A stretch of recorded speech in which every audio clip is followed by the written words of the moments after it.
الحمدللہ رب العالمین رسولہ الکریم اما بعد رب اشرح لی صدری ویسر لی امری واحلل عقدۃ من لسانی یفقہوا قولی اعوذ باللہ من الشیطان الرجیم بسم اللہ الرحمن الرحیم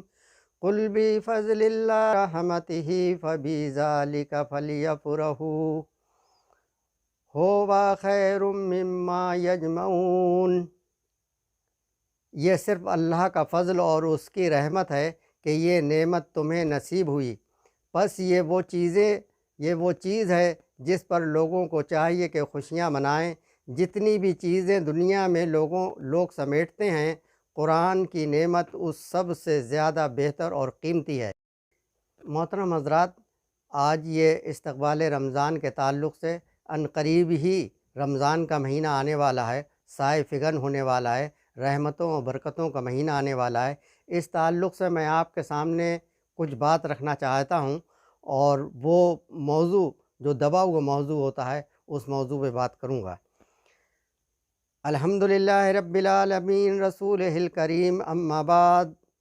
فاعوذ باللہ من الشیطان الرجیم بسم اللہ الرحمن الرحیم رب اشرح لی صدری ویسر لی امری واحلل عقدۃ من لسانی یفقہوا قولی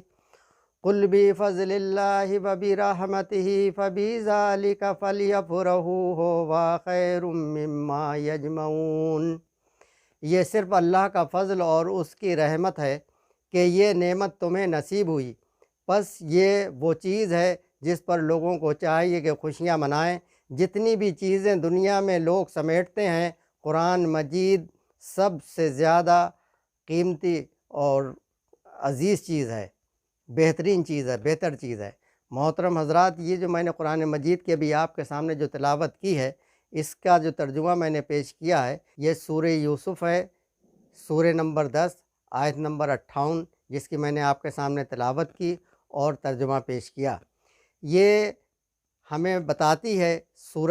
یہ آیت ہمیں بتاتی ہے کہ یہ بہت قیمتی چیز ہے جو اللہ تبارک تعالیٰ نے نازل فرمائی۔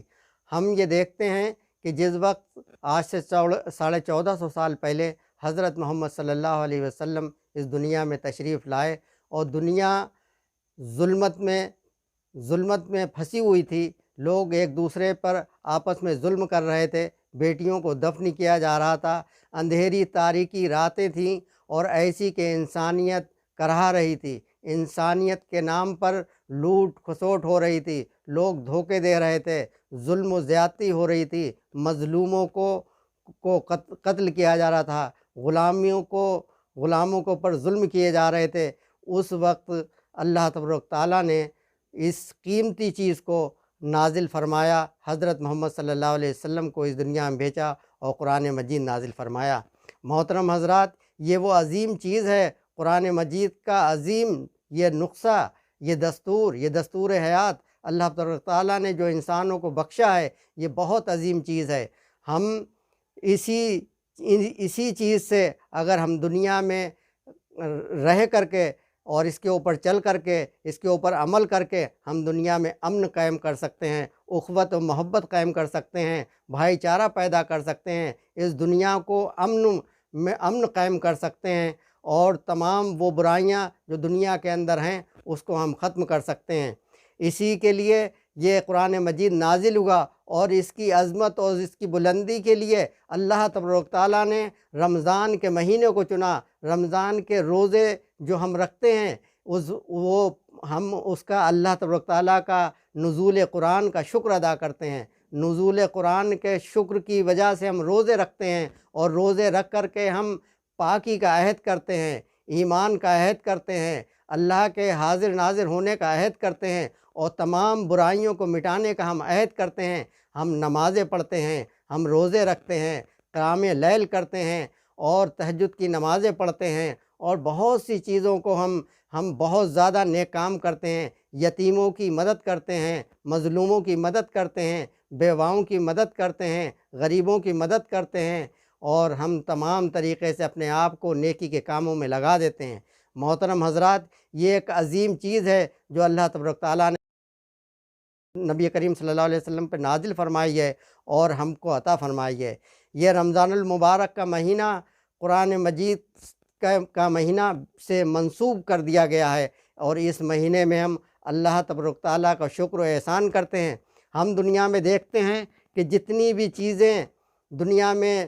موجود ہیں، جو تہوار موجود ہیں، ہم جن کے اوپر اللہ تبارک جن خوشیاں مناتے ہیں، ان خوشیوں میں سب سے بڑی خوشی جو ہے وہ ایک ایسی خوشی ہے کہ انسان کو ایک ایسا نظام مل جائے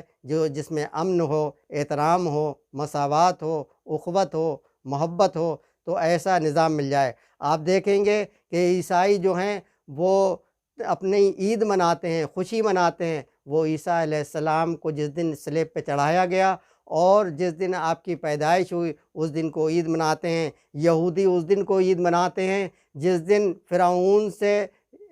سے بنی اسرائیل کو آزادی ملی، تو اس دن کو وہ عید مناتے ہیں۔ اور ہم دوسرے مذاہب میں دیکھتے ہیں کہیں نوروز منائے جاتے ہیں، کہیں بسنت منائے جاتے ہیں، لیکن یہ ہم ایسا تہوار، ایسی خوشی مناتے ہیں جس میں مساوات قائم ہوگا، جس میں محبت قائم ہوگی، جس میں امن قائم ہوگا، جس میں بھائی چارگی قائم ہوگی، ایک ویلفیئر سوسائٹی ہم جو خوشی مناتے ہیں، قرآن مجید کے نزول کی خوشی مناتے ہیں، قرآن مجید کی سالگرہ مناتے ہیں۔ اللہ تبارک تعالیٰ قرآن مجید میں فرماتا ہے کہ ولی تکبر اللہ علی ما ہداکم وعلکم تشکرون، اور اللہ نے جو ہدایت رمضان المبارک کے مہینے میں تمہیں دی ہے اس کی کبریائی بیان کرو اور اس کا شکر کرو۔ محترم حضرات، ہم اس کا شکر ادا کرتے ہیں نمازیں پڑھ کے، روزے رکھ کے، اللہ کے راہ میں خرچ کر کے، اللہ کی راہ میں چل کر کے، لوگوں کی مدد کر کے ہم اللہ کی کبریائی کا شکر ادا کرتے ہیں۔ پھر اس کے فوراً بعد عید ہوتی ہے، اور جب عید ہوتی ہے تو عید کی صبح ہم پڑھنے لگتے ہیں، اور وہ تکبیر ہے اللہ اکبر اللہ اکبر لا الہ الا اللہ واللہ اکبر اللہ اکبر وللحمد۔ اللہ سب سے بڑا ہے، اللہ سب سے بڑا ہے، اللہ کے سوا کوئی معبود نہیں ہے، اللہ سب سے بڑا ہے، اللہ سب سے بڑا ہے، اور شکر و تعریف اللہ ہی کے لیے ہے۔ اس کو ہم بار بار پڑھتے ہیں، بار بار پڑھتے چلے جاتے ہیں، اور یہ ایک پوری صدا ہوتی ہے جو پوری دنیا میں پڑھی جاتی ہے، اور اس کا شکر ادا کیا جاتا ہے، اللہ کی کبریائی بیان کی جاتی ہے۔ محترم، اب ہم دیکھیں گے کہ اس کے بعد جب دوسری عید آتی ہے تو ہم وہ عید جو ہے، وہ بھی پہلی عید جو ہے وہ قرآن مجید کے نزول کی سالگرہ ہے، اور دوسری عید جو ہوتی ہے وہ ہمیں حضرت عمر فاروق رضی اللہ تعالیٰ عنہ کی وہ بات یاد آتی ہے جو حدیث میں انہوں نے بخاری شریف میں جو ہے وہ موجود ہے، اور اس میں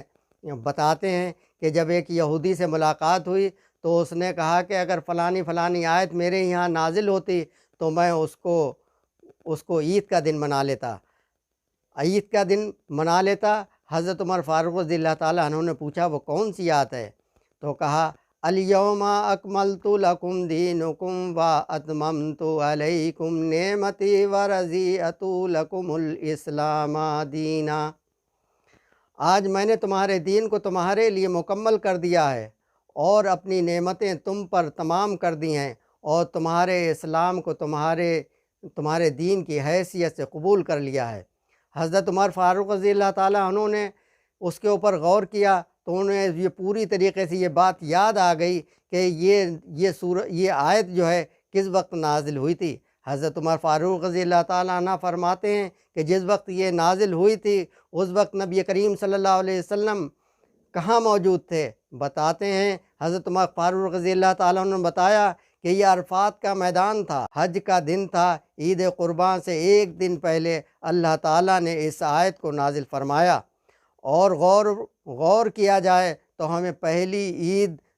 نزول قرآن کے آغاز سے معلوم ہوتی ہے، اور دوسری عید جو ہے وہ قرآن مجید کی تکمیل کی عید ہے، یعنی کہ اس دن اللہ تبارک تعالیٰ نے قرآن مجید کو تکمیل کر دیا، دین کو مکمل کر دیا۔ اس آیت کے اوپر وہ یہودی کہتے ہیں کہ اگر ہمارے یہاں نازل ہوئی ہوتی تو ہم اس کو عید کا دن مناتے۔ محترم حضرات، یہ دونوں عیدیں جو ہیں، ایک قرآن مجید کے نزول کی سالگرہ ہے، اور دوسری عید جو ہے قرآن مجید کی دین تکمیل ہو جانے، قرآن مجید کے مکمل ہو جانے، تکمیل ہو جانے کی کی خوشی میں عید منائی جاتی ہے۔ ویسے تو حضرت ابراہیم علیہ السلام، بی بی ہاجرہ، بی بی سائرہ اور حضرت اسماعیل علیہ السلام کا واقعہ بھی ان سے منسوب ہے، جو قربانی کا واقعہ بیان کیا جاتا ہے۔ لیکن یہ دونوں عیدیں جو میں نے آپ کو بتائیں، ایک قرآن مجید کی تکمیل ہے اور دوسرے قرآن مجید کا نزول ہے۔ اللہ تبارک تعالیٰ سے دعا ہے کہ ہم سب لوگ آنے والے رمضان کے لیے منصوبہ بنائیں اور تیاری کریں۔ نیکیوں کا مہینہ، رحمت کا مہینہ، برکتوں کا مہینہ، اس میں ہم ایک اچھا خاصا منصوبہ بنا کر کے ہم بہتر سے بہتر نیک کام کرنے کی کوششیں کر سکتے ہیں، اور نیک کاموں کو اگر منصوبہ بنا لیں گے تو ہمارے لیے زیادہ آسانیاں پیدا ہو جائیں گی۔ جب کاشتکار بارش کا مہینہ آتا ہے تو وہ منصوبہ بناتا ہے کہ مجھے بارش سے کیا کیا فائدے اٹھانے ہیں۔ جب پیپروں کا وقت آتا ہے تو بچے اپنے پیپر دینے کا انتظام کرتے ہیں کہ کس دن ہمیں کون سا پیپر دینا ہے، اس کی تیاری کرتے ہیں۔ یہ رمضان کا مہینہ آ رہا ہے، محترم حضرات، ہم سب لوگوں کو چاہیے اچھے سے منصوبہ بنا لیں، اور منصوبے کے تحت اللہ تعالیٰ سے ہم دعا بھی کریں کہ اللہ تعالیٰ اس رمضان کو ہمارے لیے رحمت، برکت، مغفرت کا مہینہ بنائے۔ وآخر دعوانا الحمدللہ رب العالمین۔